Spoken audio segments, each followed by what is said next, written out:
Oh, geez. Why didn't I do that? So what?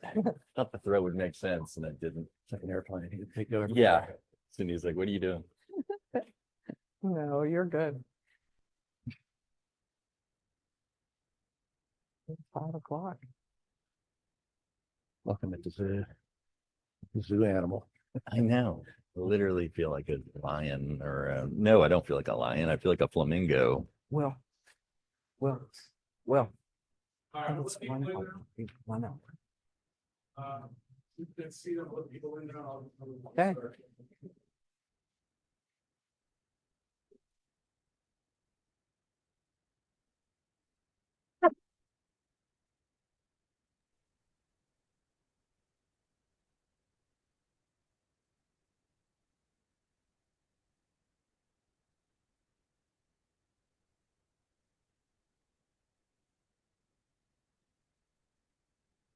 Well, welcome everyone. We're so happy to have everyone here this evening live or live online and just enjoying an evening with us as we talk about culinary competitions.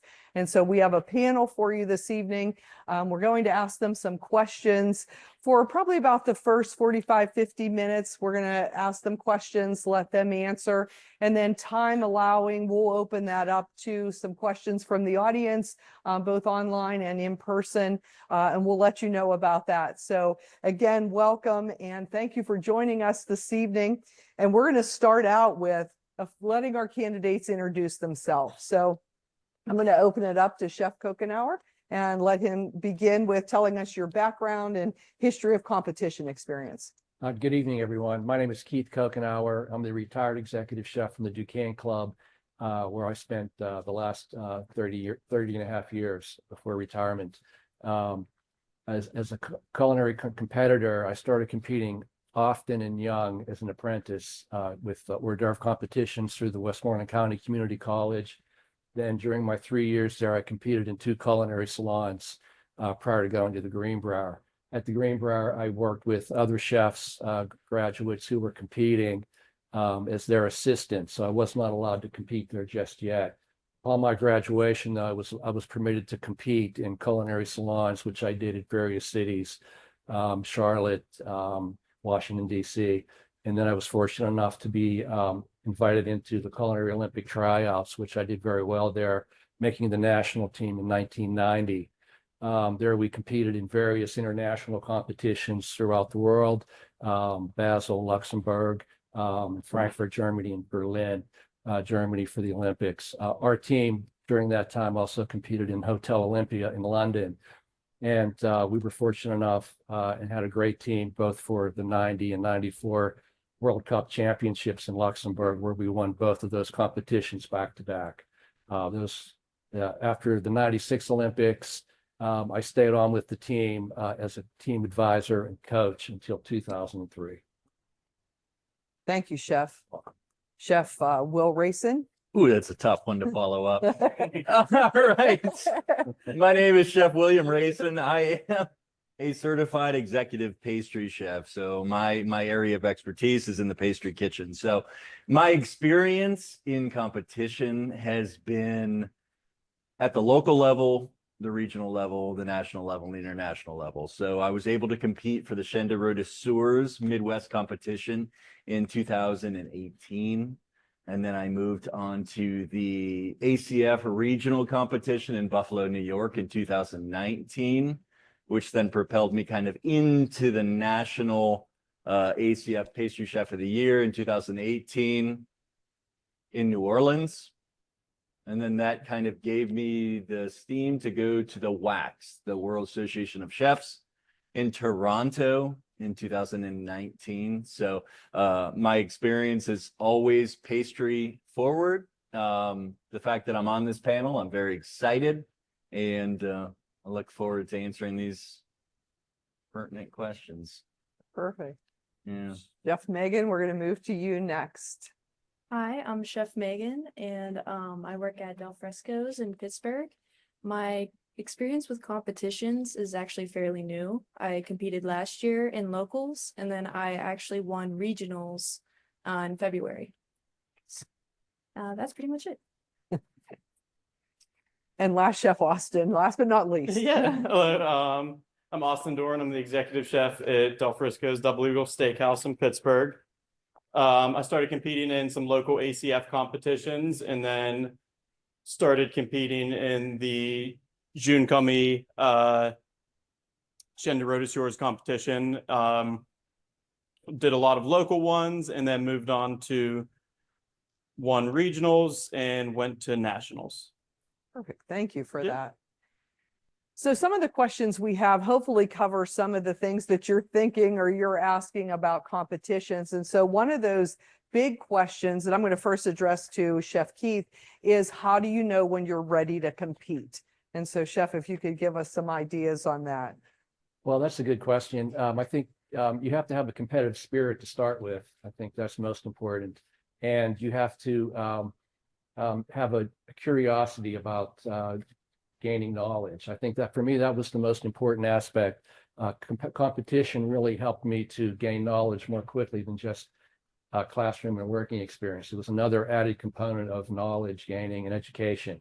So you start out small, like I did with hors d'oeuvre competitions, and I slowly worked up through apprentice category competitions. And then I listened to the judges very closely, and I took great notes, and they were very helpful in mentoring me along the way to get to that next level, to achieving the gold medal. And then when I had the opportunity at the Green Bar to compete, it was almost like a kind of a quiet, unknown kind of code that if you were going to compete from that property, you had better be prepared to get a gold medal. So you really prepared yourself because those before you did so. And if you wanted to continue to compete, you strove for the gold medal. Thank you for that. And do you have anything to add on how family fit into that too, when you knew you were ready to compete? Well, I did it early before I got married, Okay. so that it made it a lot easier for me. And it was a conscious decision later on to move away from it when I had children. So I did all my competing when I was single. It made it a lot easier for traveling, Sure. practicing, because you practice before your shift starts and you practice after your shift ends. When there's no one there, you don't usually practice during work hours. That's something that you chose to do on your own, so you do that on your own time. At least that's how I approached it. Sure. Thank you for that follow-up. And Chef Will, I'm going to ask you to answer that same question and give a different perspective because you're at a different place in your career. Yes, absolutely. So, personally, I am the youngest of 3 older brothers. So, competition was a little bit unique to me because I was always the kind of, I don't know, the stomping block or whatever you want to call it. But basically, when I entered into competition, I wasn't necessarily excited about the trophy. The trophy wasn't necessarily it, but I wanted to become a more refined, more perfect chef in any way possible. And I knew competition was the only avenue to get me to perfection. So we know that's a lofty goal, but I knew it would make me better. So I constantly thought it would be a great opportunity to compete. So I started small, like Chef said, and then just kind of worked my way up to it. It took gentle nudges from a lot of my great mentors. So Chef Kokenauer obviously is one of my most prestigious mentors, but there was just little nudges along the way to push me towards competition. And I knew all it would do for me is nothing but good. So it conditioned me mentally, physically, and I think it was a great Thank you. thing. Does either one of you, Chef Austin or Chef Megan, anything to add to that question just about where you're at with, how you look at when you're ready to compete? I would say that when I started to compete, I don't think I was necessarily ready. I think I just one day he just asked me if I wanted to be in a competition and I said yes. Okay. So there was no pre-planning to saying yes to the competition. I just decided to put hard work in from that day forward to Awesome. get to where I'm at now. Nice. Thank you for that. Yeah, and I think the same thing for me. One of my chefs really pushed me, and got me started in the competition, and you realize, I guess you love it or you hate it, but A love-hate relationship, yeah, right? but it's great and it feels good whenever you Good. do it. Thank you. Well, if you keep that mic, I'm just going to flow right into the next question.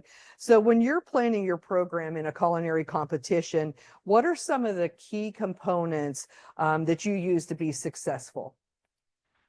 The biggest thing for me is practice and organization. I always think there's no such thing as a perfect dish, right? So you make a dish and then you try to perfect it and try to perfect it, and then you keep doing that and keep doing that and get your timing down. So practice, like the old saying, practice makes perfect, but definitely practice for competitions. And if I can follow up a little bit, so what about like time management, financial constraints, those kind of things? How do you plan and prepare for that as well? Yeah, they all go kind of hand in hand. So early in my career, I worked at a lot of country clubs, so they're always a little more lenient whenever you get to practice and things like that. And then for time management, I always start off with getting your dishes down and getting everything down. And then the more you practice and the more you do it, it becomes easier over and over, and your time kind of flows together. Great, thank you. Now, Chef Megan, I'm going to ask you to follow up on that because you're one of our chefs that has a competition coming up in the horizon, right? So when you're talking about getting ready for that, what are you doing now, months out from it, and how are you planning that? There's just the obvious in the kitchen work. I'm gonna start practicing at least once a week on just, refining certain techniques and things like that. And then as I get closer to what I want to achieve in the competition, I'll be practicing like 3 times a week. So that's probably the last 2 months leading up to the competition. I will be practicing, and that's coming in early before work, and pulling those 16-hour days just to I want that gold. So those 16 hours will pay off whenever I win that competition. And that's also another thing to keep in mind is when you're practicing that hard and working that hard, when you get to the competition, nothing will be as hard as that practice. Awesome. You see what I'm saying? So that's kind of just, practice, practice, practice. And then obviously like planning your trip, get that over with. So that way you're not stressing, weeks coming up, like what hotel do I go to? Or, what do I need to pack? Have that all done. So that way you can just relax the final week coming up to that competition. And let me follow up for the both of you on that one. So when you're doing research on what dishes you're making or what you're going to do in the competition, how much of that involves writing or sketching that out, not in the kitchen, but just the research piece of that? What do you do with that, or is there any? Yeah, countless hours probably, just like you can always make a dish better and you can always become better. So hours and hours of that. Check with Chef Kogenhauer, see what he thinks about the plate. Yeah. Chef, did you write when a lot of when you competed, did you have that, from your head to a piece of paper first before you started in the kitchen practicing? Yes, there was a lot of jotting down notes. Like, for example, if we were to construct a buffet platter for serving 8 people, I would keep a notepad by my bedstand because a lot of times I would be inspired at night to design a platter for like a salmon platter or a game platter. So I would just jot down the components. I would jot down the 3 main pieces and the garnishes and the sauces that would go on the side of that. And then I would start to work on a layout, things like that. So there was constant drawing. Artwork was very critical for me, especially because I enjoy drawing. Sure. So that was very helpful. And I would always draw my platters and plates out. And I probably still have some of those in some old files that I've kept over the years. But very important to idolize it on paper first and then start to develop it. And then trying to get that platter or that dish or that concept to look exactly like it does on the paper is challenging, very challenging to do. That's a great point, though, that it takes more than just the kitchen practice. Yes. As you all mentioned. And I would like to add too, there was Sure. a lot of research that goes into it because like a lot of times we would research American cuisine, like for our team concepts. And we would go back to look at George Washington's cookbooks that they're and Thomas Jefferson and what they did and what they raised on their farms. And we would try to incorporate some of that history into our menus just to capture the roots of our cuisine. Awesome. Well, thank you for that. Chef Will, anything that you wanted to add to that as well? Just another perspective too on, if we're building showpieces for a pastry practice, we build them out of foam core, something you would find at Joann Fabrics or something like that. An inexpensive way to build a showpiece before you apply chocolate or sugar and things like that. So when you practice, we build things out of cardboard, styrofoam, anything you can imagine, before we actually apply, an expensive medium. Awesome. So that's Thank all I had to add to that. Well, Chef Keith, I'm going to turn to you for a second. You bring a lot of experience and years of experience in competing. And so the proper mentor and coach is so important with competitions and a big part of competing. And so what or who has been some of the coaches and mentors that you've worked with, and what are some key takeaways that you've had with all your experiences? I think I've had many mentors along the way, because you kind of change or transition from one mentor to another as you progress, or if you move to a different property. But early on, I would say it was Roland Schaefer, because I wanted to compete in Mary's opponent. I asked her who I should turn to, and she recommended I speak to Roland Schaefer. And at the time, Ralph Kokenauer, no relation to me, was working at Greensburg Country Club, and he was competing. So I went there and got started, and that's where I started to learn some technique. And then, of course, Gary McCaveney at Nemical, and he was very, very helpful as well in, giving me some ideas and concepts as my lead chef there. And then obviously at the Greenbrier, there were so many. Cartman Hankey was my chef there. Keith Keogh was our team manager. Roland Hennon was our team coach. All the judges that would come down for our graduation, like Dan Huglier, Ferdinand Metz. Wow. I mean, I'm missing so many, but they would give you such great advice during your critique, and then it would take you aside afterward and talk to you. They would have to take time with you to share their knowledge and ideas and tell you what you did wrong, what you did right, what you could do better. And then the key was just taking all that information and, documenting it so you could utilize it later. I mean, a lot of times I would do critiques myself, and competitors wouldn't write down any notes. So you weren't sure if they had a photographic memory or if they just weren't going to use that advice. But those were great mentors. Victor Helisay, I worked with him in Dallas on an externship. I learned so much there in 6 months. It was just a phenomenal experience. That's amazing. And they were all major competitors too. So they were very And is there things that you remember from each of them differently? How they mentored you, how they coached you? Like, did some bring time management and some brought something else? And they were all different. Some would like speak to you and talk to you while they were doing something. Like for Chef Hankey, sometimes I would say, I'm on break, can I watch you? Because he was on the national team. And he'd say, yeah, you can watch me. And so he wouldn't say a word. I'd just stand there and watch him make a terrine or carve a vegetable or, develop a certain type of pate and croûte. I would just watch his technique, and then I would just jot it down later. And of course, I worked with Lawrence McFadden and Robert Wong, who were ahead of me at the Greenbrier, and I worked with them on competitions. wow. And I did whatever they asked me to do with regard to prep.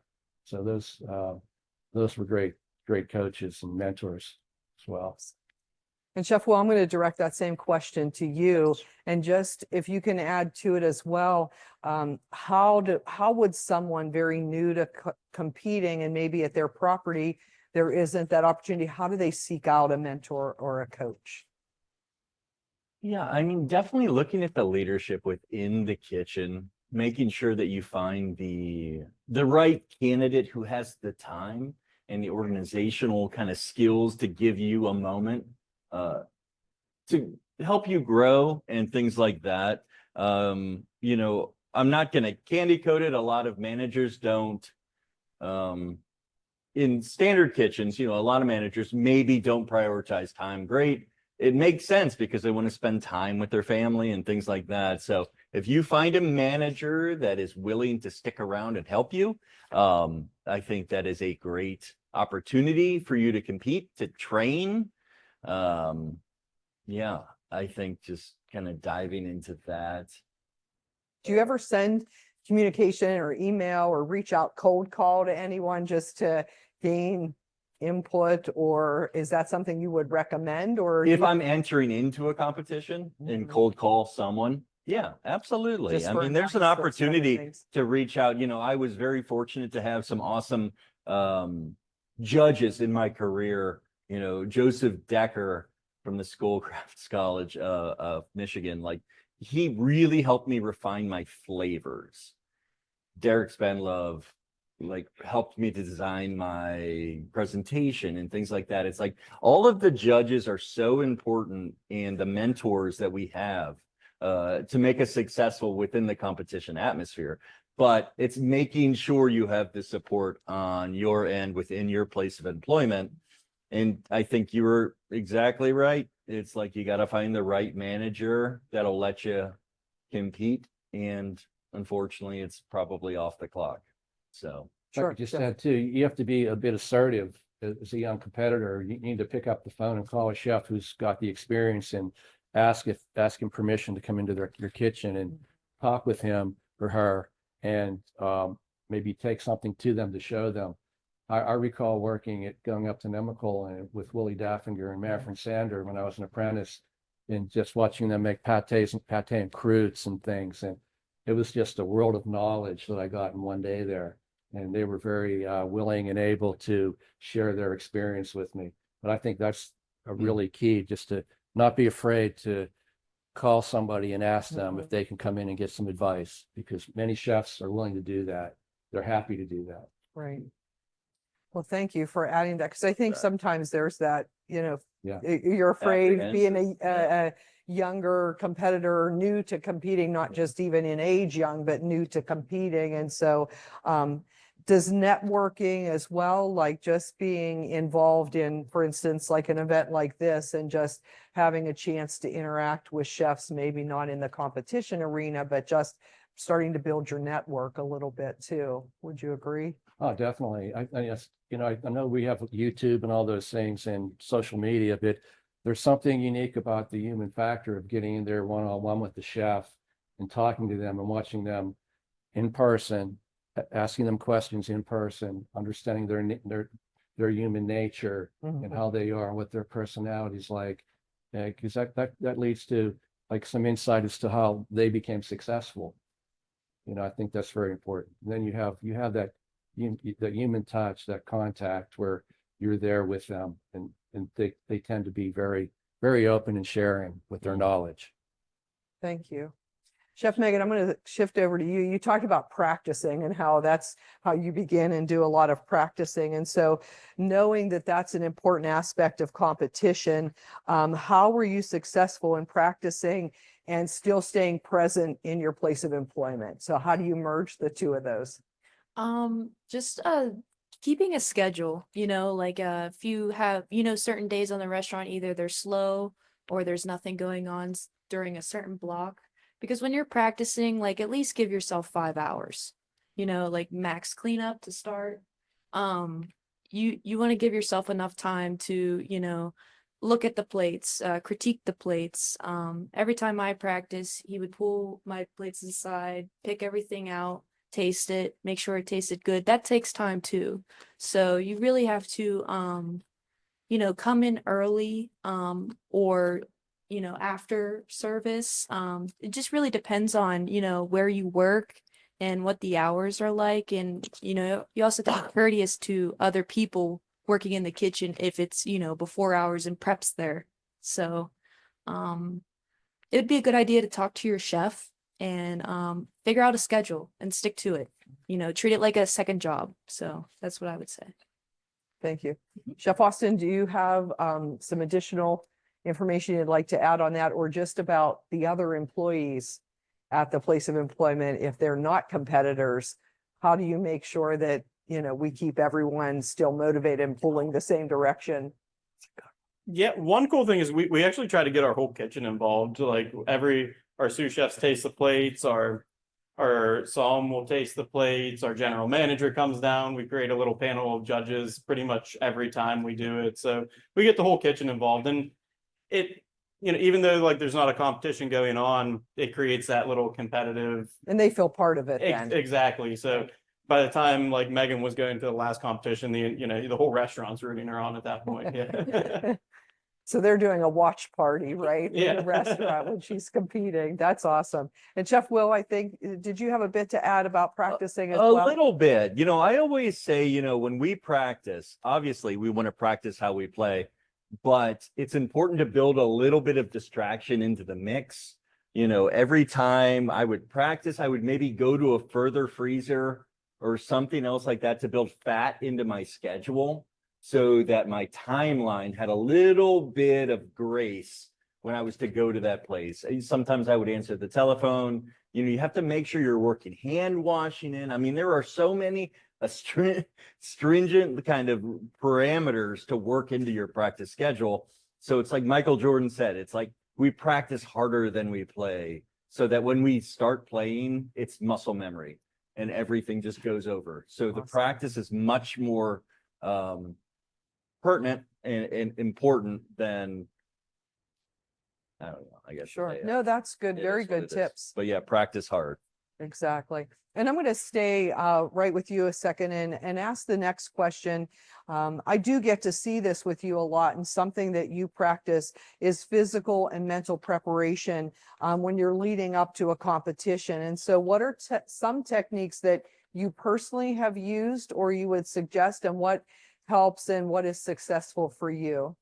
That's kind of a funny story. So Chef Megan had done a tremendous amount of work to kind of get some bullet points together. And my wife was reading over it and she's like, you didn't do any of that before your competition.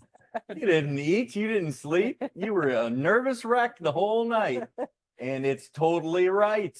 So the most important thing is making sure to have your head right. Understand what you're going through, go through the motions, eat food, breathe. I mean, it's just, I'm talking about it and I was a nervous wreck, but those are the things that will make you be successful. As long as your body and your mental health is just good, never never hurts to kind of meditate. Yeah, do your thing. Megan, help save me. Megan, I didn't will do you talk anything. about the healthy aspect of eating and, exercising, those kind of things too, how that helps with competition as well? Oh, definitely. Like, especially the day before is probably the most important part of the competition. So it's like eat extra, eat a good, it's like you're an athlete, how do athletes treat their body the day before they have to do a race?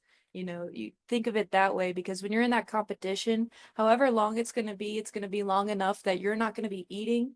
You're probably not going to have time to take a sip of water. So you need to do these things the day before, the morning of, so that way, you're performing at your best, Awesome. getting that rest and everything.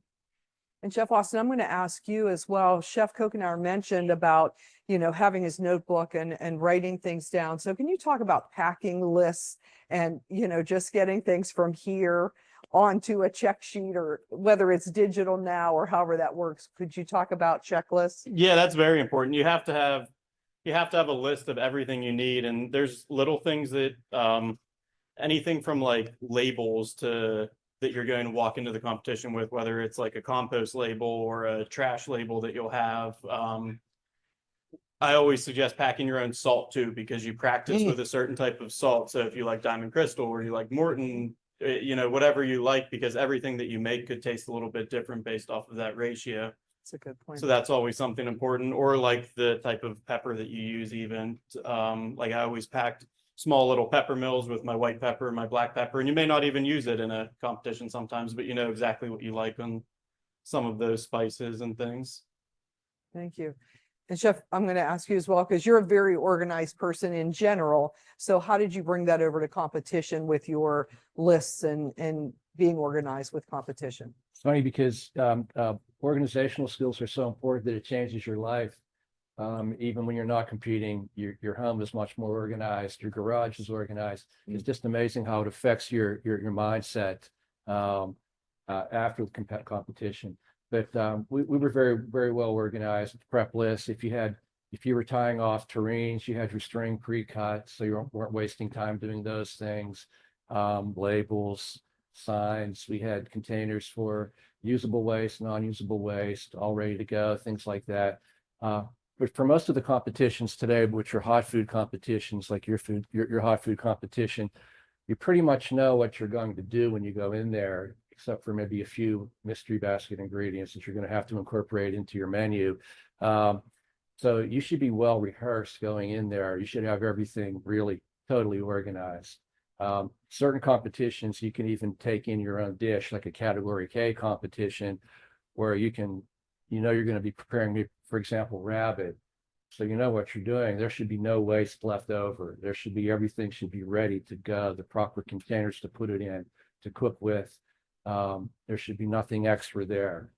So you travel lean into those type of competitions. And when you're done, it's just very minimal cleanup and you're out. So those all play and factor into your organizational skills. Awesome.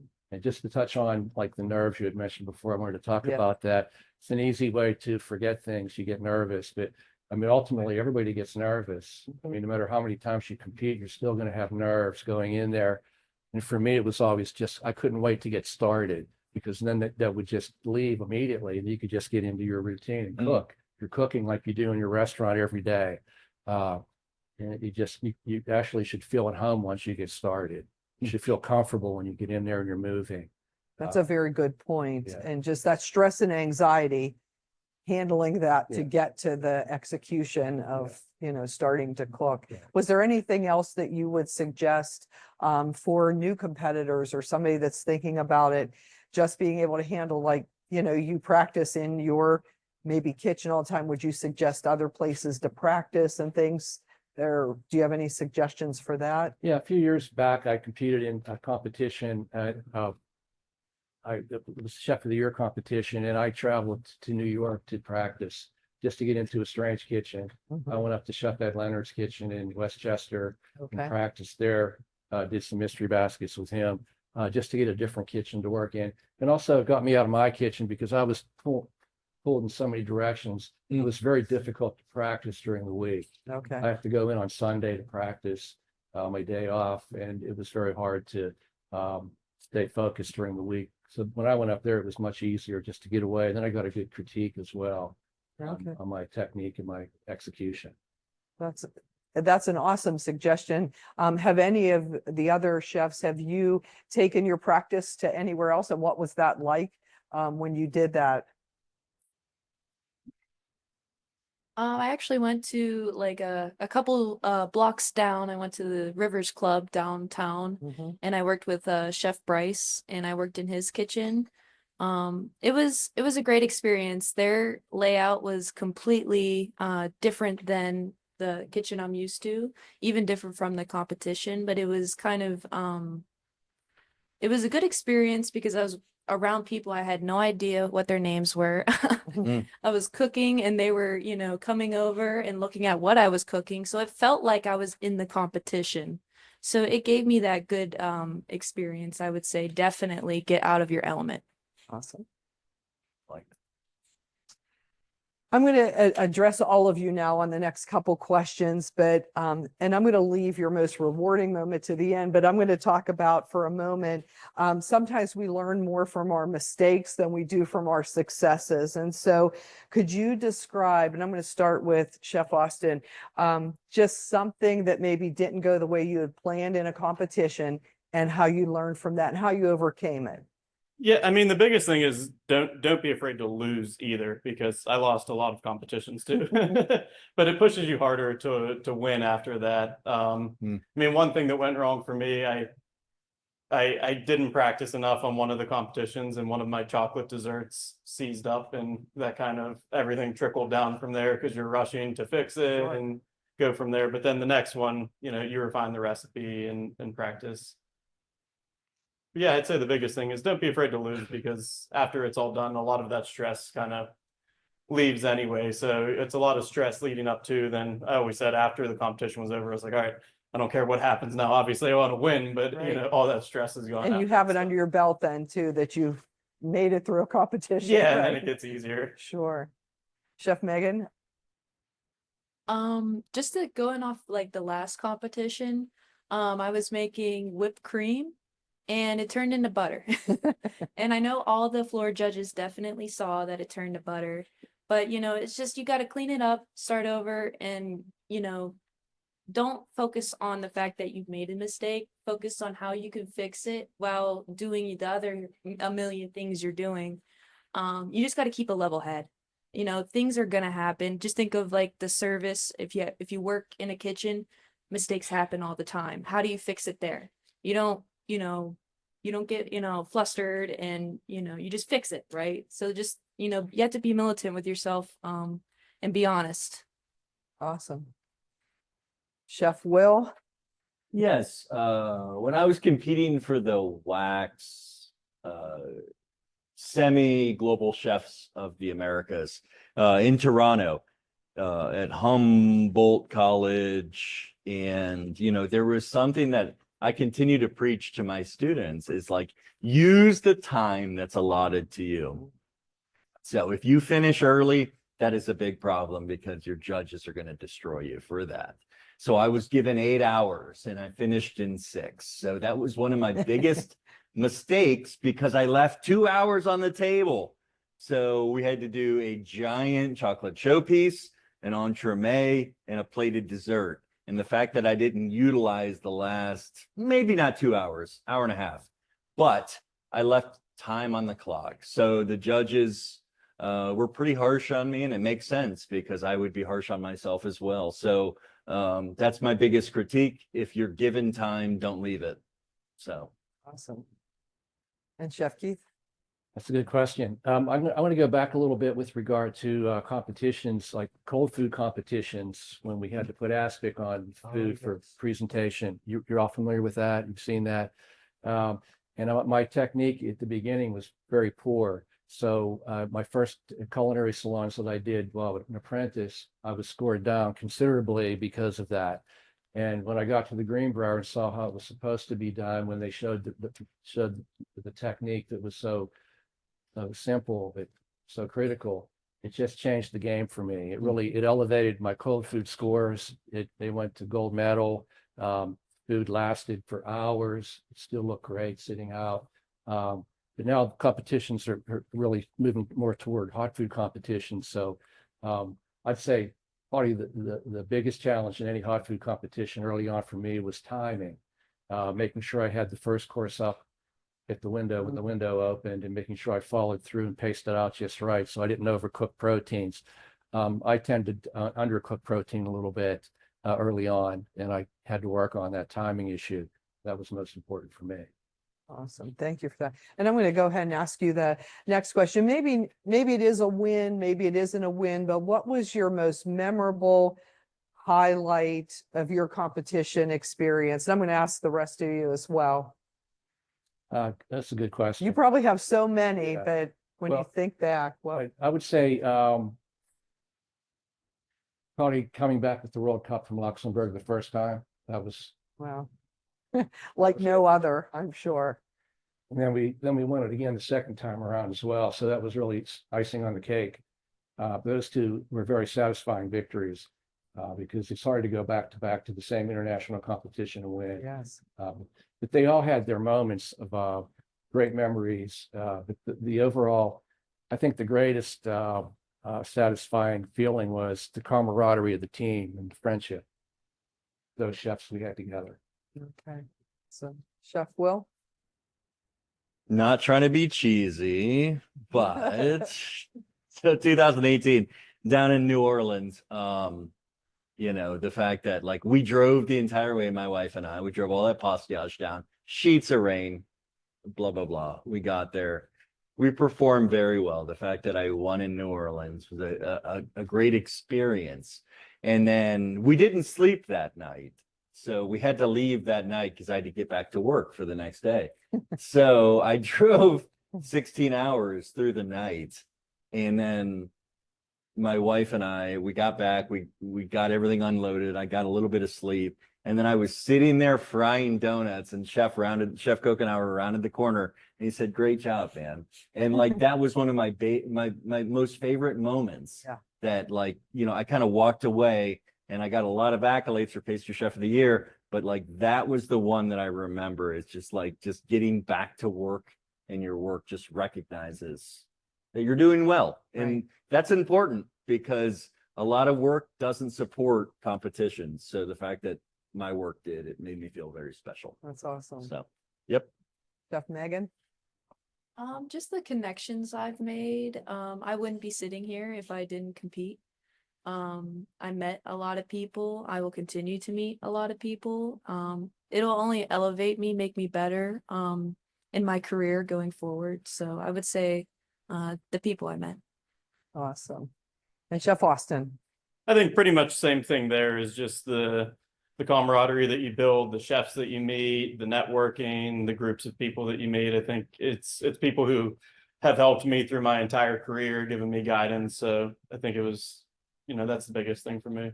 Awesome.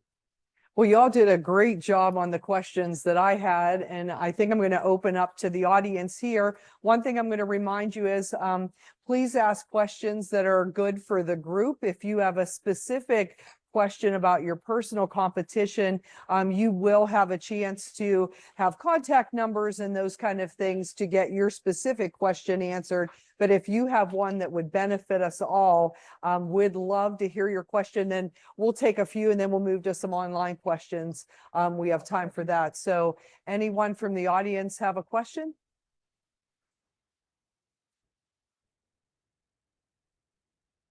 Talk about traveling light, pictures, have just what you need. We also talk about making mistakes. How do you toe that line and not traveling too much product and leaving yourself with great experience? Great question.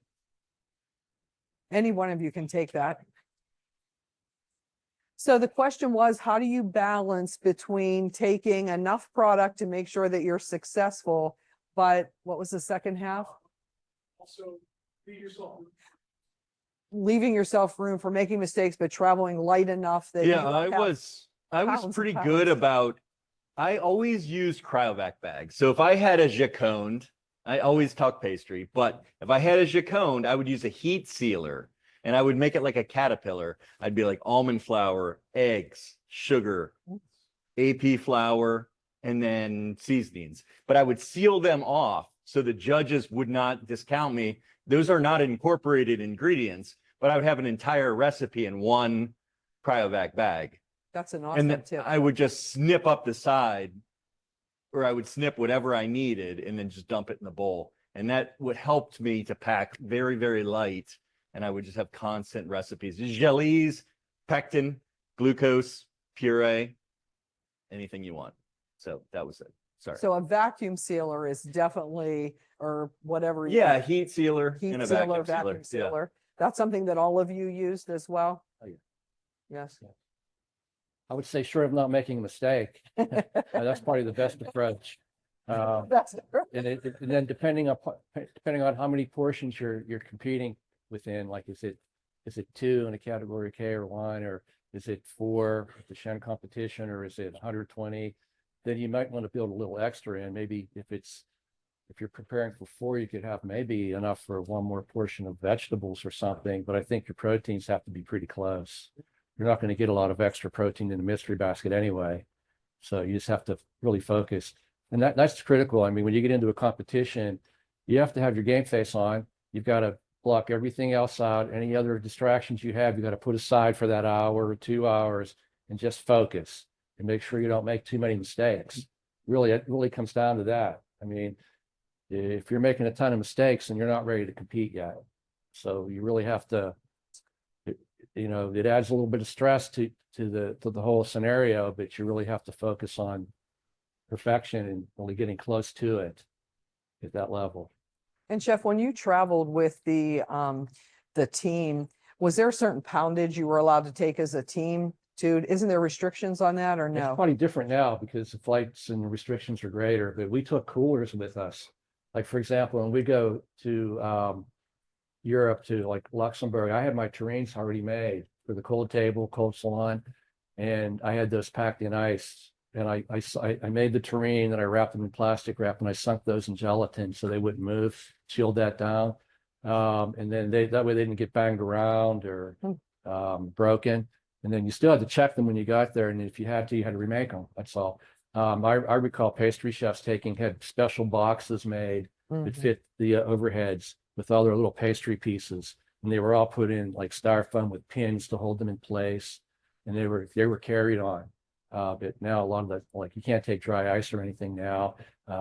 We're pretty lucky Mhm. with our technique of packing, but we all had our own cooler. And when we got there, we went to market and bought fresh food for all the hot food competitions. We bought that all fresh there. Awesome. Thank you. Anything else on that question? Chef, do you have another question? Questions, connect this back to your career. How is competing benefited you, whether it be going out for jobs or doing, mystery baskets or whatnot? What tangible benefits can you kind of share with the next generation of chefs who've been watching and connect competition with your personal? So just so our audience online can hear, so how can you connect competitions to your career, back to your success in your career? What has that done for you? And how can we give advice to, folks that are looking to begin competing? How can they connect it to their career? A big thing for me was every executive chef job I've went for, I had to do a cooking tryout. Some of them mystery baskets, some of them you could plan out and plan your menu and you put it in front of like board members for a club. So that helped me great. Like my first executive chef job I went for was 3 mystery basket items and like a par stock pantry. So I was like, oh, this is easy. It's just like doing a competition. So I went in and did course by course. So that's helped me a lot. And just organization in the kitchen. Competing does make you a better chef and more organized, like Chef Kogenhauer said, just in your day-to-day life and your day-to-day routine, whether you're working on a line or you're organizing your dry storage, anything like that. Chef, are you going to? I just think that just imagine being on a team with 5 other nationally renowned chefs that you get to work with every month at a practice session, the amount of knowledge that you bring back to your property, the amount of skills that you learn at that practice session is phenomenal. Then you take that to Europe or anywhere, really even national competitions, and you're surrounded by talented chefs who are competing as well, and you see their dishes. And then at the end of it, you can talk with them over a beer or a glass of wine and ask them about a technique or a product they used that they did so well with. You bring all that back to your property for menu development, training, and also for employee retention. I mean, back when I was on the team, I can tell you that back then I never had to worry about an employee shortage at the Duquesne Club. I had resumes like knee high all the time, just because people wanted to work in our kitchen with our talented cooks and the amount of knowledge that I was able to bring back from competing. So it really takes you to another level. And the amount of competitions that you compete in, it adds so much. I mean, it speeds up your learning process as well with regard to your longevity in the industry. It really does. Can you talk a little bit about how your communication skills have changed over the years? Oh, wait, I'm Oh. sorry. I Oh. don't mean to cut you off, but I wanted to add one little thing to Chef. I don't want to yell at the moderator. But I couldn't have to education, silence your mic. yeah, sorry. you're off. Education is key because a lot of our managers and our club managers and things like that don't understand the impact of this to their property. So if I don't know how you can gently educate them on what it means to compete and things like that. And like Chef said, what it can do for employee retention, what it can do for employee enthusiasm, things like that. So being open and honest with your employer is extremely important if considering a competition, especially if they don't have to incur any of the expenses and things like that. Just let them know that the time off from work will be very, very valuable. So that was all I had. Awesome. Sorry to cut you off. No, you're good. But just that communication piece, how has your communication skills changed? Whether it's being more succinct or working with a team opposed to competing individually. What are some key things that you've had to learn or adjust or change with communication? Anybody? I guess like something I learned is confidence, how to carry myself in the kitchen, and it translated in the competition as well. How you carry yourself is how people see you, obviously. So it's um having confidence and saying things with your chest Mhm. is really important. So when you're behind someone, make sure they know and things like that. But I guess that's all I have to say. Awesome, great. Anyone else with communications? Well, obviously, it forces you to speak in public. You have to work on your communication skills that way. It puts you up front, which can be very uncomfortable. We were talking about that earlier. You have to, people want to hear what you have to say. If you're successful at competing or whatever it is you're successful at, people want to hear about it, and you have to be able to compete. Years ago, we did some work for Norwegian Seafood, and they put us through a rigorous marketing program where we had public speaking courses. And it kind of drives it home that you have to be able to communicate well. Instructors, teachers who are, if you're going to, phase into that career after competing, you need to be able to communicate what you know and what you've learned to the students. So that's very important. Good, thank you. Yeah, I always had to wrap my head around it because I never loved public speaking. But my mother told me, she said, if someone asks you to speak in public, that means someone wants to listen to you. So Very it's a good. prestigious honor to speak in front of people. So she's like, take that and run with it. They want to hear you for a reason. So there was that kind of gratifying moment where I'm like, wait, I'm supposed to be speaking. I should be confident, things like that. So that's just for every competitor out there, when you achieve these great monuments and someone asks you to speak, you're there for a reason. So just embrace that. Yeah. So, Chef Austin, anything on that? You don't have to answer, that's fine. Not necessarily. I think it's all covered on that one. And then I noticed too, some of you with sponsorship, you mentioned Norwegian Seafood, being on the teams, you get sponsors. So how does that work with working with those? Did you speak for that, when they sponsored the teams and things? What was the commitment to them? Anybody else? In my particular case, I was paid to do that. So I was paid to work for Norwegian Seafood and Maine Lobster. I did some work for them as well. So those are some opportunities that arise.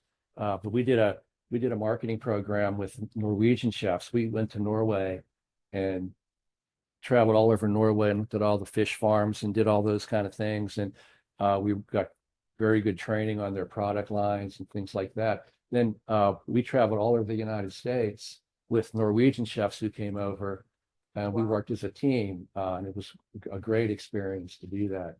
Very stressful, but again, your public speaking skills have to be fairly sharp, and your demo skills have to be very good to do that as well. And it was a wonderful experience. But team sponsors are, I think Will can attest to that. They fund the Olympic teams and the competition Right. teams now. Well, and I think that leads back to the question that we had online, was how that enhances your career and just those additional opportunities Yes. that you may come to They just come along. because of a sponsor, or, someone sees you and goes, wow, he speaks very well. So we'd like to have him as a spokesperson for, whatever it is. And then they steal you away from your place. And then they That's take. right. No, I was actually Simois. Simois was the chocolate sponsor for this competition. And ironically, they're in Pittsburgh, and they distribute out of that, on the North Shore.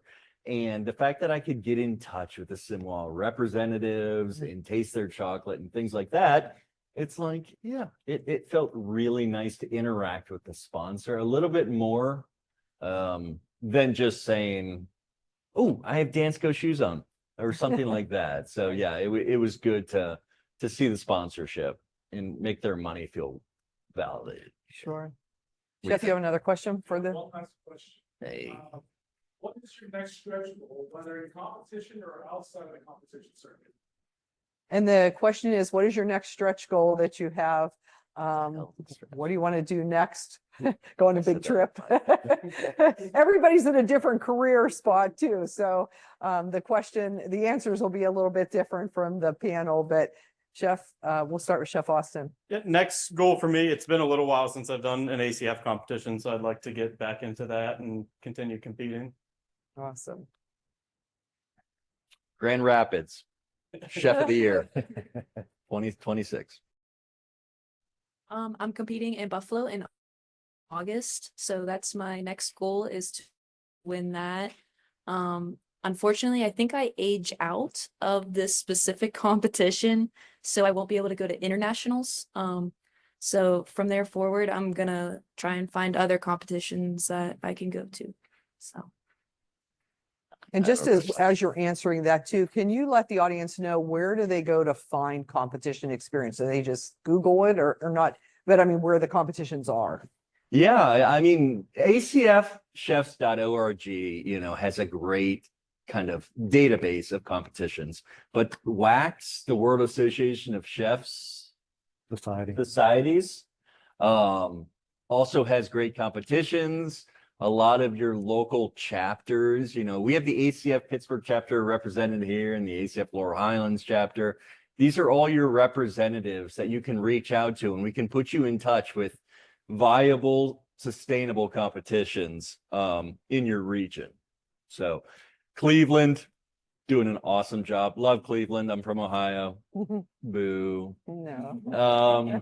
I'm from Ohio, but the Cleveland Classic, they do a great job. Columbus has a bunch of competitions. So there are competitions in our region, and I encourage everyone here and there to compete. So, Chef, anything to add to that? What's your next goal? A little pickleball. Win the pickleball competition, right?